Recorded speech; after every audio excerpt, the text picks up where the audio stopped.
मोहनदास करमचंद गांधी, जिन्हें पूरी दुनिया महात्मा गांधी और भारत में राष्ट्रपिता के नाम से जानती है, का जीवन आधुनिक इतिहास के सबसे प्रभावशाली अध्यायों में से एक है।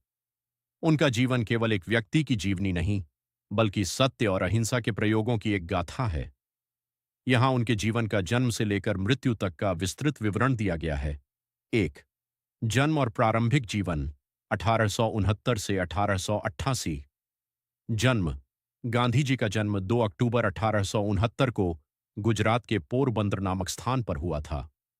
परिवार। उनके पिता करमचंद गांधी पोरबंदर के दीवान थे। उनकी माता पुतलीबाई एक अत्यंत धार्मिक महिला थीं, जिनका गांधी जी के चरित्र पर गहरा प्रभाव पड़ा। शिक्षा। गांधी जी की प्रारंभिक शिक्षा पोरबंदर और राजकोट में हुई। वे एक औसत छात्र थे और स्वभाव से काफी शर्मीले थे। विवाह। मात्र 13 वर्ष की आयु में उनका विवाह कस्तूरबा से कर दिया गया। 2, इंग्लैंड में शिक्षा 1888 से 1891। 1888 में गांधी जी कानून लॉ की पढ़ाई करने के लिए लंदन गए।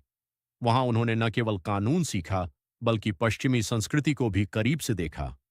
उन्होंने शाकाहार पर कई प्रयोग किए और विभिन्न धर्मों के ग्रंथों का अध्ययन शुरू किया। 1891 में बैरिस्टर बनकर वे भारत लौटे। 3, दक्षिण अफ्रीका का संघर्ष 1893 से 1914। 1893 में एक कानूनी मामले के सिलसिले में गांधी जी दक्षिण अफ्रीका गए। यह उनके जीवन का सबसे बड़ा टर्निंग पॉइंट था। रंगभेद का सामना।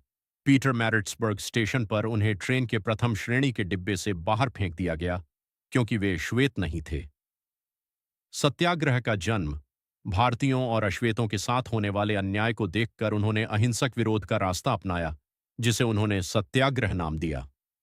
उन्होंने वहां नटाल भारतीय कांग्रेस की स्थापना की। 4, भारत वापसी और स्वतंत्रता संग्राम 1915 से 1947।